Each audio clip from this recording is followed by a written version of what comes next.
Mi nieto de 12 años se inclinó discretamente en la mesa y me susurró algo al oído que me heló la sangre. Abuela, los escuché anoche. Quieren hacerte algo terrible. Lo que ese valiente niño me reveló en ese momento lo cambió todo. Descubrí que mi propio hijo estaba tramando un plan a mis espaldas, algo tan cruel que jamás hubiera imaginado que mi propia sangre sería capaz de hacerme. A los 78 años, él pensó que yo sería solo una viejita indefensa y fácil de engañar. Pero lo que mi hijo no sabía es que Elena Santana no había llegado a esta edad siendo débil. Y cuando descubrí la verdad detrás de todo esto, le di la vuelta al juego de una forma que él jamás esperó. El secreto que mi nieto me contó esa noche fue solo el comienzo de un descubrimiento aún más aterrador. Pero antes de que revele lo que mi nieto susurró en mi oído y cómo arruiné los planes de mi hijo, revisa si ya estás suscrito al canal y escribe en los comentarios: ¿desde dónde estás viendo este video? Nos encanta saber hasta dónde llegan nuestras historias. El aroma a canela aún flotaba en la cocina mientras terminaba de servir la cena dominical. A mis 78 años, mis manos ya no eran tan firmes como antes, pero aún podían preparar los platillos que mantenían a mi familia unida alrededor de la mesa. Una tradición que construí a lo largo de décadas, incluso después de que Juan, mi esposo, nos dejara prematuramente. Esa noche algo era diferente. Quizás eran las sonrisas tensas de Roberto, mi único hijo, o la forma en que Patricia, mi nuera, evitaba mi mirada mientras elogiaba el pollo que había preparado. Había una tensión en el aire que ni siquiera las risas forzadas podían disimular. Fue entonces cuando mi nieto Pedro se inclinó discretamente hacia mí. Sentí su aliento cálido en mi oído cuando susurró: «Abuela, los escuché anoche. Van a enviarte a un asilo mañana por la mañana». Mi corazón se aceleró, pero mantuve una expresión serena. Tantos años de vida me habían enseñado a ocultar mis emociones cuando era necesario. Miré alrededor de la mesa y me di cuenta de las señales que antes no había notado: las miradas esquivas, las conversaciones que se interrumpían cuando yo entraba a la habitación, los susurros al teléfono. Todo tenía sentido ahora. «Mamá, después de la cena necesitamos hablar», anunció Roberto mientras picaba el arroz en su plato. «Es sobre tu futuro». «Claro, hijo», respondí con calma, pero por dentro una tormenta de emociones me consumía. Recogí los platos, una costumbre que ni la edad había podido romper, y me dirigí a la cocina, mi refugio. Allí, entre las ollas y los gabinetes que conocía de memoria, permití que mi máscara cayera por un momento. Respiré hondo, tratando de ordenar mis pensamientos. Esta casa, en la calle de las Acacias, en el corazón de la Ciudad de México, era todo lo que me quedaba. Cada rincón guardaba un recuerdo: el primer paso de Roberto, los cumpleaños celebrados, las noches en las que Juan y yo nos quedábamos despiertos planeando nuestro futuro. Pedro apareció en la puerta de la cocina, mirando alrededor para asegurarse de que estaba solo. «Abuela, ¿escuchaste lo que te dije?». Me arrodillé para estar a su altura, ignorando el dolor en mis rodillas. «Sí, mi amor. ¿Sabes algo más?». Asintió con seriedad. «Hablaron de un lugar llamado Vila Dourada. Y mamá dijo que van a vender la casa». Sentí como si el suelo se hubiera abierto bajo mis pies. Mi casa, el hogar que Juan había comprado con tanto sacrificio en los 70, donde habíamos construido toda una vida, el último pedazo de él que aún me quedaba. Después de la cena, cuando todos se fueron, subí a mi habitación con el corazón pesado. La casa parecía extrañamente silenciosa, como si las paredes supieran lo que se avecinaba. Abrí el cajón de la cómoda donde guardaba mis documentos personales y allí estaban. Papeles que no recordaba haber visto antes. Con manos temblorosas, tomé el primer documento. Era un contrato para una residencia de ancianos llamada Vila Dourada, con fecha de ingreso para el siguiente lunes, mañana, y la firma de Roberto Santana como responsable. El segundo papel fue el que me hizo tambalear: un contrato de venta de la casa con mi propia firma. ¿Cómo era esto posible? No recordaba haber firmado nada de esto. Entonces, como un rayo, la memoria regresó. Hace 3 meses, Roberto había llegado con una pila de papeles, diciendo que eran actualizaciones del seguro de salud y documentos del banco. Había firmado sin leer, confiando ciegamente en mi hijo. ¡Qué vieja idiota y confiada!, susurré para mí misma. Pero Elena Santana no había sobrevivido 78 años de vida, incluyendo una infancia pobre, un matrimonio difícil y la crianza de un hijo sola tras la muerte prematura de su esposo, siendo débil. Bajé a la sala y llamé a la única persona en la que aún podía confiar. El doctor Augusto Pereira, el abogado que se había encargado de los papeles cuando Juan murió. Su voz sonó preocupada cuando le expliqué la situación. Después de analizar los documentos que le envié por WhatsApp, la noticia fue devastadora. Los papeles eran legalmente válidos. El poder notarial que había firmado hacía 3 meses le daba a Roberto el poder de tomar decisiones sobre mis cuidados de salud y mi patrimonio. Él dijo que era solo para el seguro de salud, murmuré, sintiendo las lágrimas que intentaba contener. Lo sé, mi querida. Lamentablemente, esto es más común de lo que te imaginas, dijo Augusto. Pero escucha bien, aún no es demasiado tarde. Esa noche fue la más larga de mi vida. Acostada en la cama, mirando al techo, repasé cada momento vivido con Roberto. ¿Dónde había fallado en su crianza? ¿Cómo ese niño dulce que había acunado en mis brazos se había convertido en un hombre capaz de traicionar a su propia madre? Recordé cuando se enfermó a los 7 años, con fiebre alta, y yo pasé noches enteras poniéndole compresas frías en la frente. Recordé sus primeras decepciones amorosas, cuando se sentó a mi lado buscando consuelo.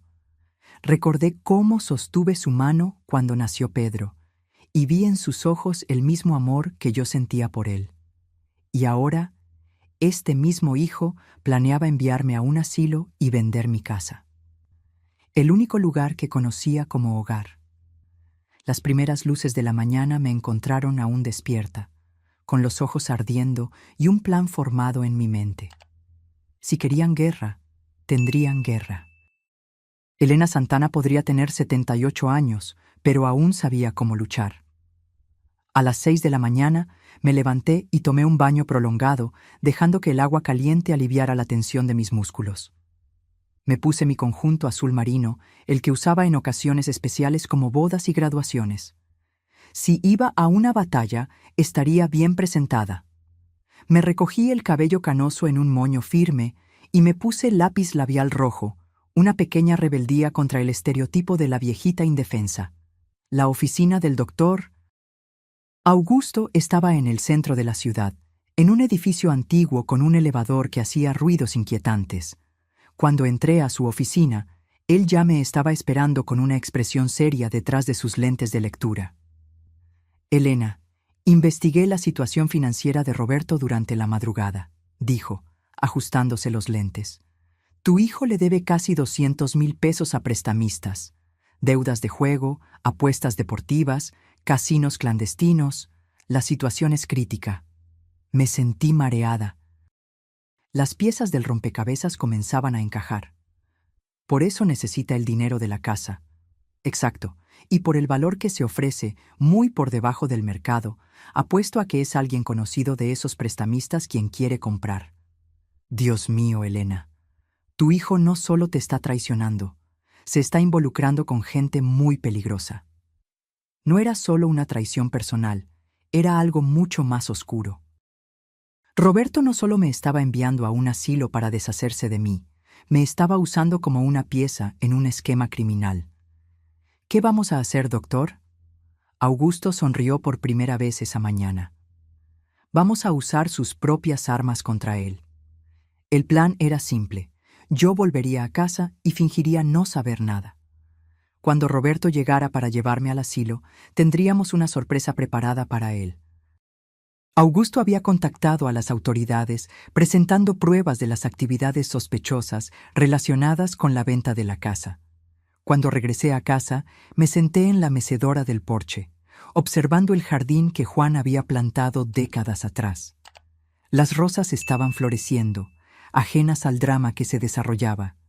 Traté de encontrar paz en la sencillez de esas flores, en la persistencia de la naturaleza que continúa su ciclo independientemente de los dramas humanos. El teléfono sonó a las 10 de la mañana. «Mamá, soy Roberto. Necesito pasar más temprano hoy. Tenemos algunas cosas que resolver». «Claro, hijo, aquí estaré. Y mamá, quiero que sepas que esto no es fácil para mí tampoco, pero es lo mejor para ti». La hipocresía en su voz era tan transparente que casi me río. «Lo sé, Roberto. Siempre has querido lo mejor para mí». Una hora después, escuché el auto estacionarse. Roberto llegó acompañado de Patricia. Tenían expresiones solemnes, como si fueran a un funeral. Abrí la puerta con una sonrisa temblorosa, interpretando el papel de la madre frágil y desinformada. «Mamá, tienes que sentarte. Tenemos algo importante de qué hablar». Obedecí, sentándome en el sofá donde tantas veces le había contado historias a Roberto cuando era niño. «Mira, no es fácil decir esto, pero ya no puedes vivir sola», comenzó él. «Ayer mismo olvidaste la estufa encendida y la semana pasada no recordabas dónde habías puesto las llaves». Fruncí el ceño, genuinamente confundida. «No recuerdo haber olvidado la estufa encendida. ¿Ves? Eso confirma lo que estoy diciendo». Roberto intercambió una mirada con Patricia. «Por eso encontramos un lugar maravilloso, Vila Dourada. Es una residencia de ancianos de alto nivel». «Pero a mí me gusta mi casa». «Mamá, te va a encantar. Hay enfermeras las 24 horas, actividades recreativas, otros ancianos para hacer amigos». Patricia intentó sonar amable. «Y la casa, bueno, es muy grande para ti sola. La vamos a vender y el dinero financiará tus cuidados». Sentí que mi sangre hervía, pero continué con la farsa. «Pero esta casa tu padre la construyó con tanto cariño». «Mamá, papá también querría lo mejor para ti». Roberto se estaba impacientando. «Ya está todo decidido. Nos vamos ahora». Fue entonces cuando decidí abandonar la actuación. Enderecé mi espalda, levanté la barbilla y miré directamente a los ojos de mi hijo. «Roberto, hijo, ¿cuánto tiempo llevas creyéndome tonta?» Roberto y Patricia se miraron confundidos. «¿Cómo que mamá?» Me levanté del sofá de repente, sintiendo una fuerza que no sabía que aún tenía. «¿Cuánto tiempo llevan pensando que no sé de tus deudas de juego, de los 200,000 pesos que le debes a prestamistas, del hecho de que me engañaron para firmar un poder notarial fraudulento?» Roberto palideció. «Mamá, mamá, ¿de qué estás hablando?»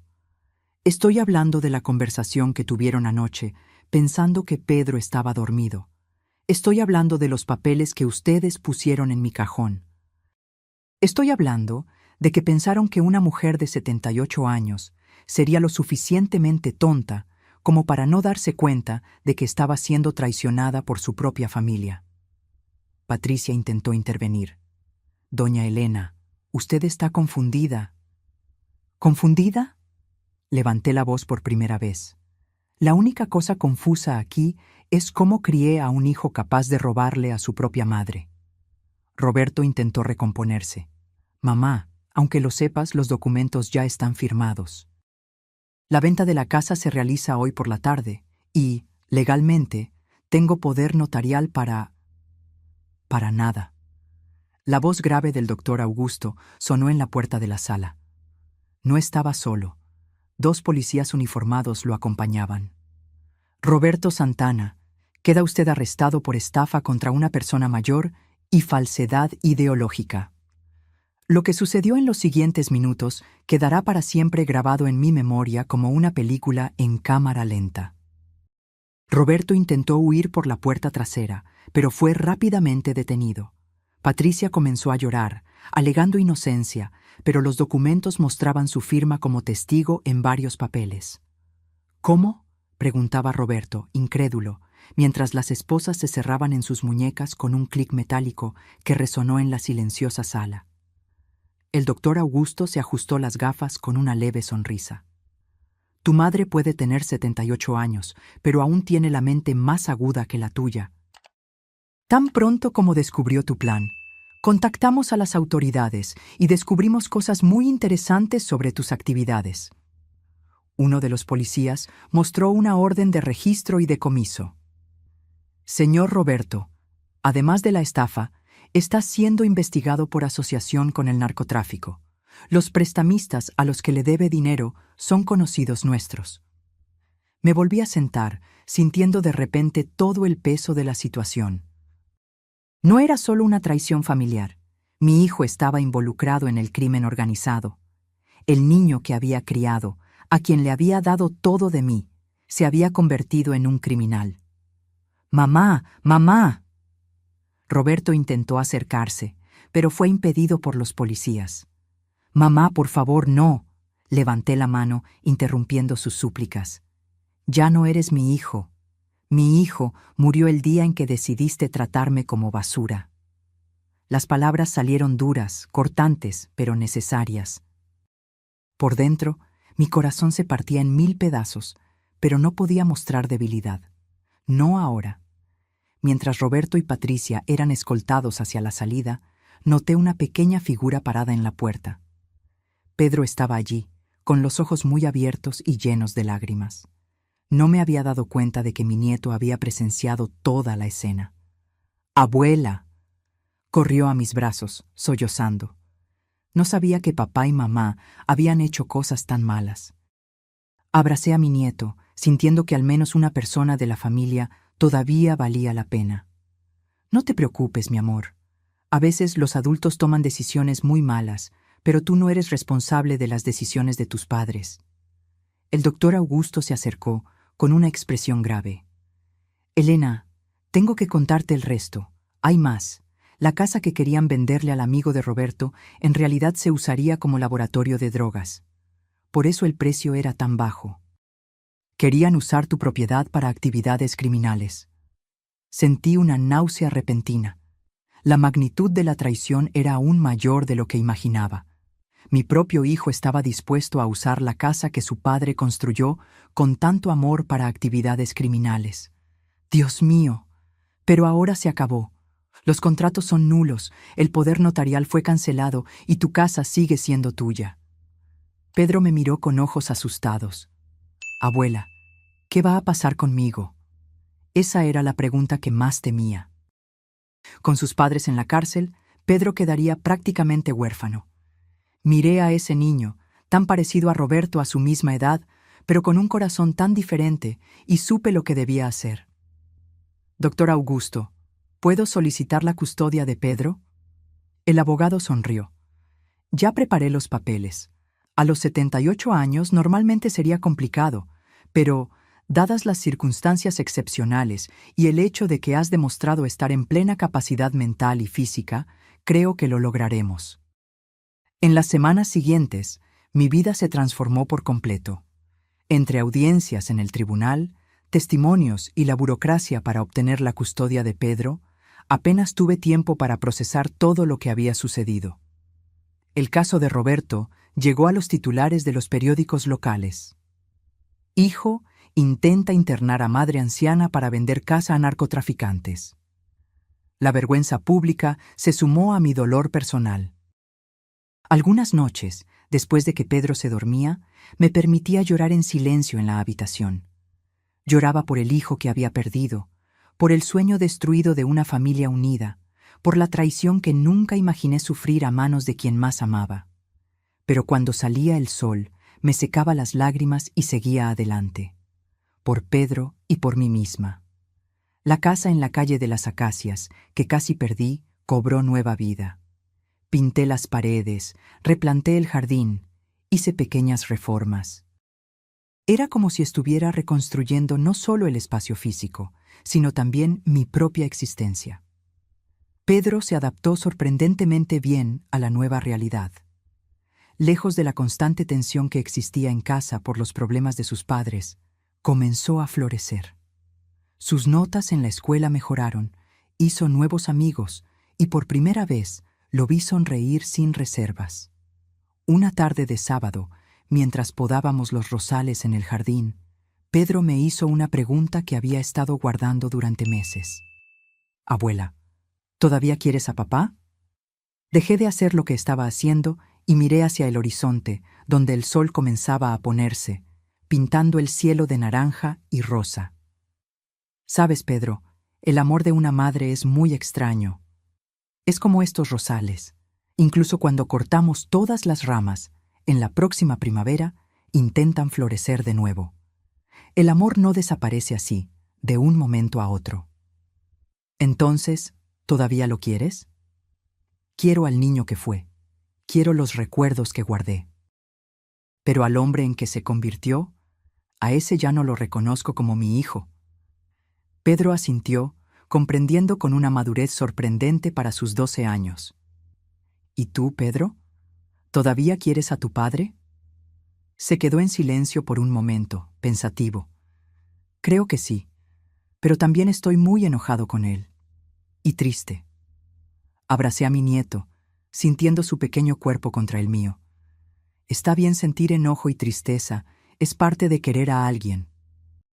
Esa noche, después de que Pedro se durmió, me senté en el porche, contemplando las estrellas. Pensé en Juan, mi esposo, y me pregunté qué diría si pudiera ver todo esto. Imaginé que estaría orgulloso de mi fuerza, pero triste por el destino de nuestro hijo. Los meses pasaron, se convirtieron en estaciones, y las estaciones en años. La vida encontró un nuevo ritmo para nosotros. A los 80 años, descubrí alegrías que no imaginaba posibles en esta etapa de la vida. Comencé a tomar clases de pintura 3 veces por semana en la Casa de Cultura del barrio. Mis dedos arrugados, que una vez temblaban al sostener un cubierto, ahora bailaban con pinceles sobre el lienzo, creando paisajes coloridos que decoraban las paredes de nuestra casa. Pedro, ahora de 14 años, se había convertido en un adolescente responsable y cariñoso. Alto y esbelto, con rasgos que cada día recordaban menos a Roberto y más a su abuelo Juan, me cuidaba con la misma dedicación con la que yo lo cuidaba a él. Creamos una rutina reconfortante.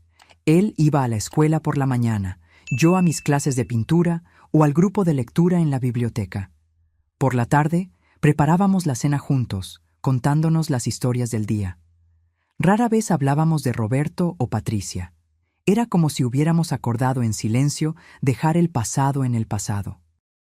Pedro ocasionalmente recibía cartas de su padre, desde la prisión, pero yo nunca le preguntaba el contenido, y él nunca se ofrecía a compartirlo. Una mañana de domingo, 2 años después de aquella fatídica cena que cambió nuestras vidas, estábamos preparando el almuerzo juntos. Pedro había aprendido a hacer la salsa de tomate exactamente como yo le enseñé, y ahora se encargaba de esa parte mientras yo preparaba la pasta. El sonido del timbre nos tomó por sorpresa. No esperábamos visitas. «Yo abro, abuela», dijo Pedro, secándose las manos en el delantal. Minutos después, regresó a la cocina con una expresión que no pude descifrar de inmediato. Estaba pálido, con los labios ligeramente temblorosos. «Abuela, es papá». Sentí que mi corazón se aceleraba. «¿Roberto?» «Está diferente, más delgado, más... no sé». Dijo que salió de la prisión la semana pasada por buen comportamiento. Miré por la ventana de la sala. Allí estaba Roberto, parado en la puerta, visiblemente nervioso. Realmente estaba más delgado, con el cabello canoso prematuramente, y había algo diferente en su postura, una humildad que nunca antes había visto. «¿Qué quieres hacer, abuela?» Miré a mi nieto, dándome cuenta de cuánto había crecido, no solo físicamente, sino emocionalmente. Era lo suficientemente maduro para entender la complejidad de la situación. «¿Qué crees que deberíamos hacer, Pedro?»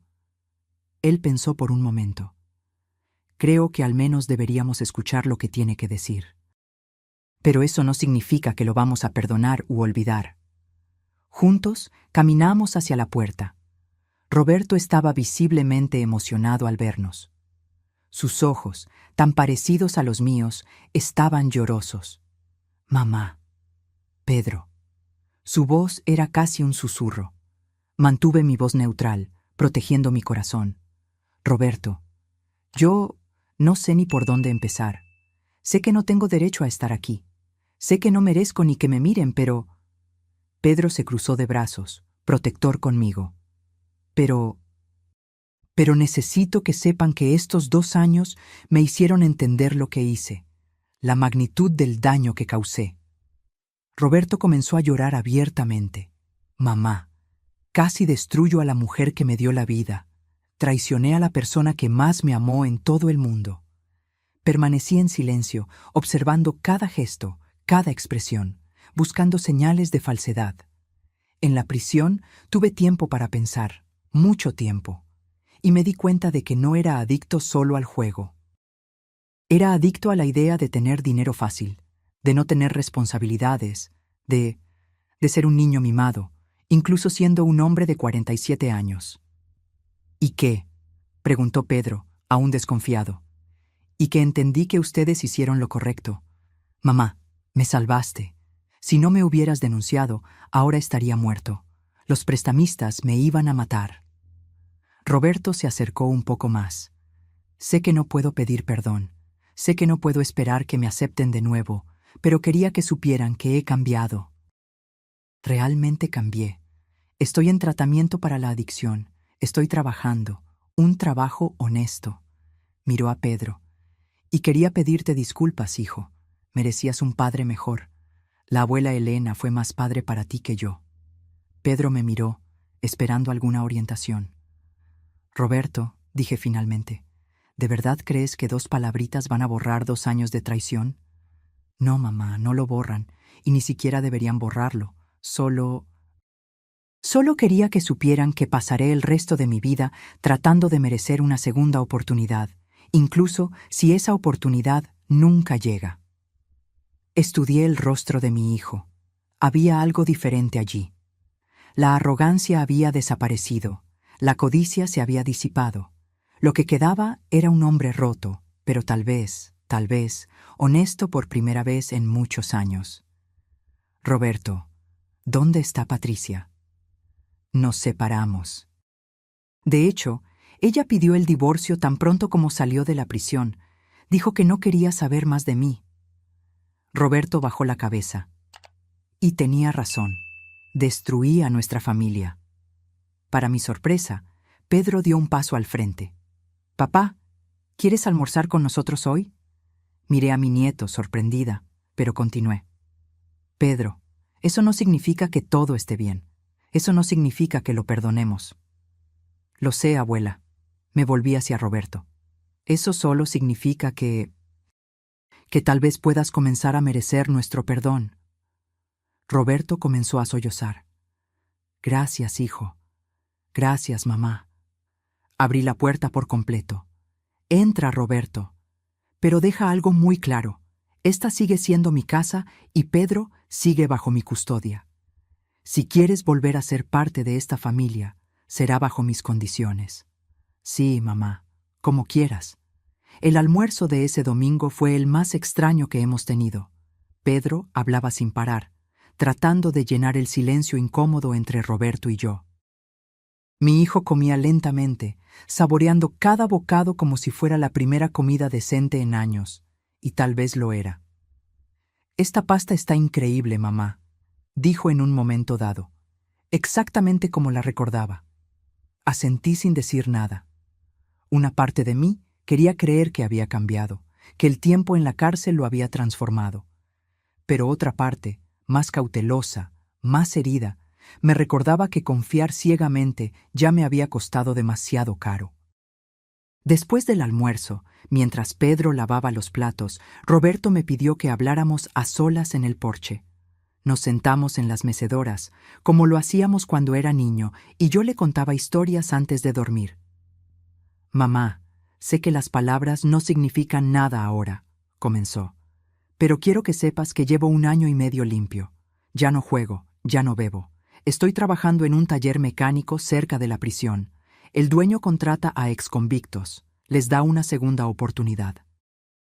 «¿Y qué esperas ahora, Roberto? ¿Que te abra los brazos y te diga que todo está bien?» ¿Que olvide que intentaste internarme en un asilo y vender mi casa a narcotraficantes? Él negó con la cabeza. No, mamá, no espero nada. Solo quería poder ver a Pedro de vez en cuando y saber cómo estás. Tal vez algún día merecer tu perdón. Miré el jardín, a los rosales que había podado con Pedro, ahora cargados de flores rojas. ¿Sabes qué fue lo que más me dolió, Roberto? No fue la traición en sí, fue darme cuenta de que ya no me veías como tu madre, como un ser humano. Yo era solo un estorbo, un obstáculo entre tú y el dinero. Lo sé, susurró, y me odio por eso todos los días. Nos quedamos en silencio por un largo tiempo, solo el crujido de las mecedoras llenando el aire. Puedes ver a Pedro los domingos, dije finalmente, aquí, en esta casa, mientras yo esté presente. Si él quiere verte, claro. Gracias, mamá, es más de lo que merezco. ¿Y Roberto? Sí, si en algún momento siento que estás siendo una mala influencia para él, o que nos estás mintiendo de nuevo, estarás fuera de nuestra vida para siempre. ¿Entendido? Entendido, perfectamente. Esa noche, después de que Roberto se fue, Pedro y yo tuvimos una larga conversación. Le expliqué que perdonar no significa olvidar o permitir que te lastimen de nuevo. Le expliqué que las personas pueden cambiar, pero que la confianza, una vez rota, tarda mucho en reconstruirse, si es que alguna vez lo hace. ¿Cómo sabremos si realmente ha cambiado, abuela?, preguntó Pedro, con los ojos llenos de esperanza y miedo al mismo tiempo. No lo sabremos, mi amor. Observaremos, le daremos pequeñas oportunidades y protegeremos nuestros corazones mientras él intenta demostrar que merece nuestra confianza. Es como replantar un árbol que fue arrancado de raíz, puede volver a crecer, pero nunca será exactamente el mismo.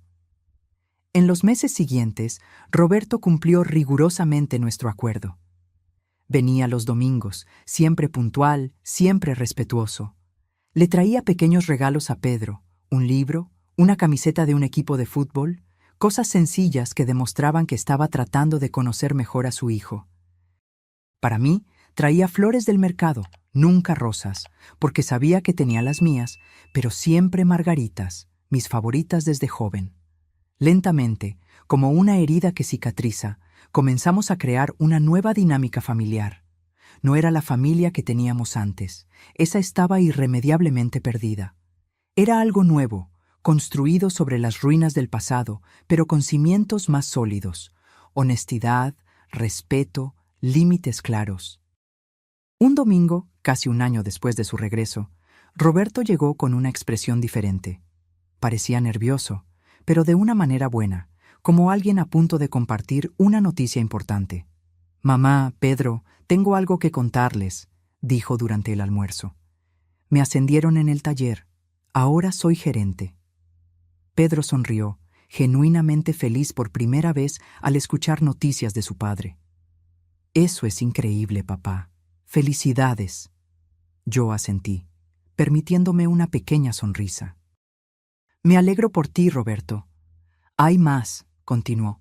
«Estoy ahorrando dinero, no mucho todavía, pero lo suficiente para empezar a pensar en alquilar un pequeño apartamento cerca de aquí, para cuando Pedro quiera visitarme si quiere». Vi los ojos de mi nieto brillar. Por mucho que intentara ocultarlo, yo sabía que él soñaba con la posibilidad de tener a su padre de vuelta en su vida de una manera más presente. «Eso sería genial», dijo Pedro, tratando de contener su entusiasmo. Fue en ese momento que me di cuenta de que, por más doloroso que fuera para mí, necesitaba permitir que Pedro reconstruyera su relación con su padre. El niño merecía esa oportunidad, y Roberto parecía estar realmente esforzándose por ser el padre que nunca había sido.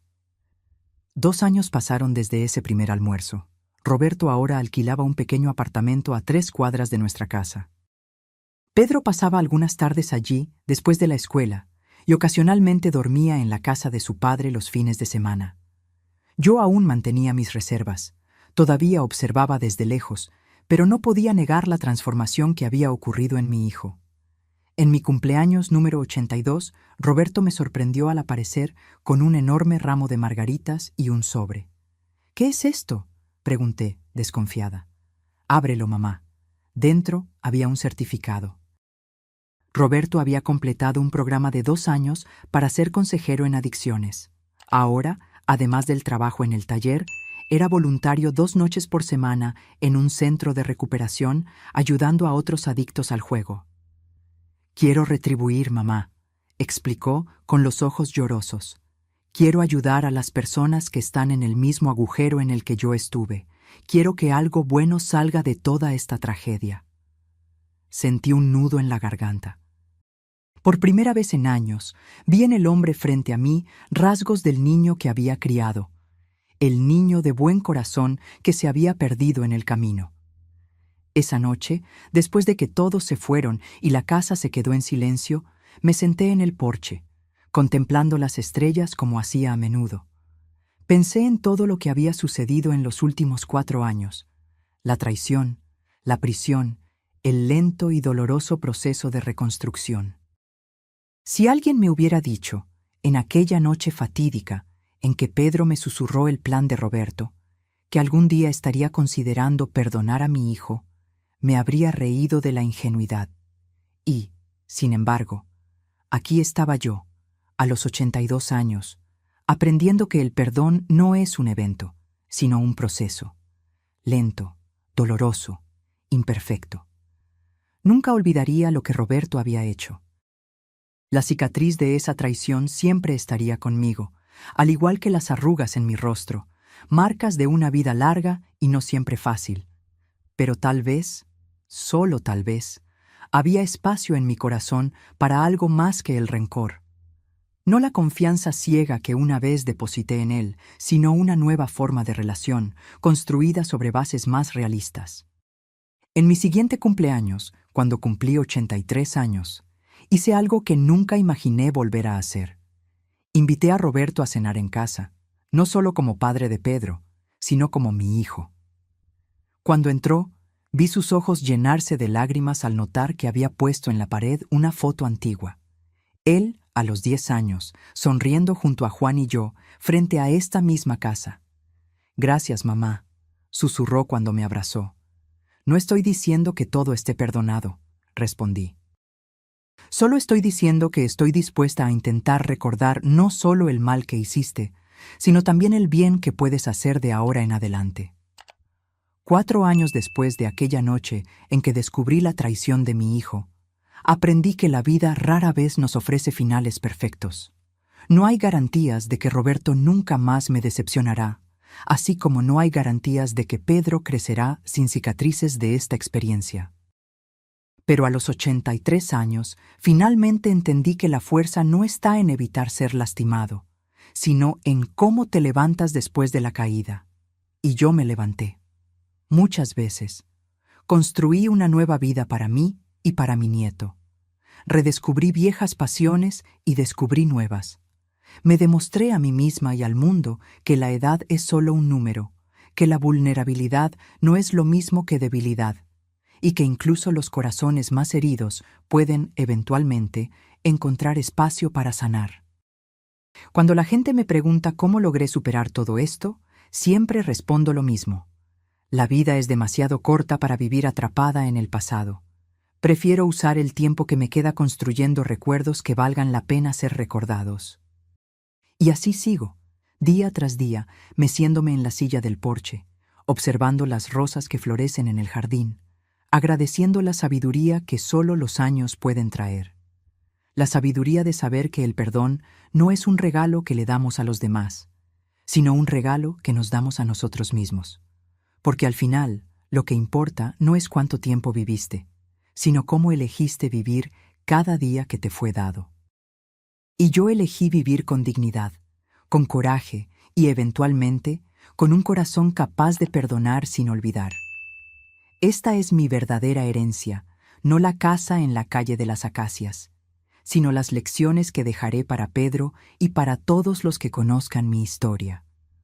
Ahora, si te gustó esta historia, haz clic en el próximo video que aparece en la pantalla, porque en él hay una historia de traición y revancha como nunca antes la habías visto.